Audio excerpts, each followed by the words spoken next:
ఏంటమ్మా వంట చేస్తున్నావా? నాకు తెలియక అడుగుతాను. ఇంకెంతకాలం మగరాయిలాగా ఊళ్ళెంబడబడి ఉద్యోగాలు చేసుకుంటూ తిరుగుతావు? పెళ్లి చేసుకుని సాగు. అసలు ఆ పెళ్లి అనేది ఎంత మధురమైన అనుభూతో తెలుసా నీకు?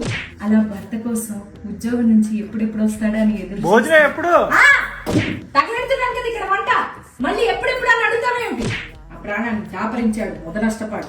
ఎప్పుడు చూసినా ఆఫీస్ నుంచి వచ్చి కుంభాలు మెక్కడమే గానీ ఏనాడైనా ఎంత కమ్మగా ఉండారు రాజ్యం మెచ్చుకున్న పాపాని పోయాడా? చిచి, నా కర్మకాలు పెళ్లి చేసుకున్నాను నేను. ఏం చెప్తున్నా నీకు? పెళ్లి ఎంత అద్భుతమైన అనుభూతో తెలుసా నీకు? భర్త కోసం భార్య, భార్య కోసం ఏందయ్యా వంట చేస్తుంటే నీ గోల? ఎప్పుడు చూసినా కాళ్ళు నొక్కు చేతులు నొక్కు అనుకుంటూ రోగిష్టాన్ని ఇచ్చి పెళ్లి చేశారు మా అమ్మ వాళ్ళు. నా కర్మగారు. ఏం చెప్తున్నాను? పెళ్లి అనేది ఎంత మధురమైన అనుభూతి. ఇంకోసారి పిలిచామంటే చెప్పు తెగేసి కొడతా నిన్ను.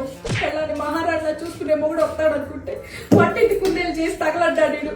నా కర్మ కొద్ది దొరికాడు. ఆ రోజు మా అమ్మ మాట వినకుండా ఉంటే ఎంత హాయిగా ఉండేది. ఏం చెప్తున్నానే? పెళ్లి చేసుకోవడం. పెళ్లి ఈ కాలం పిల్లలకి పెద్ద ఫ్యాషన్ అయిపోయింది. ఒంటరిగా బతకడం, ఎవరి ఖర్చులు వాళ్ళు పెట్టుకోవడం, ఇదో బ్రతకానే.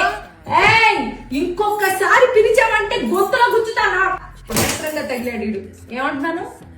పెళ్లి చేసుకోమా అలా వినాలి మాట కూతురంటే. 30 ఏళ్ల క్రితం నేను నీలానే మా అమ్మ మాట విన్నాను.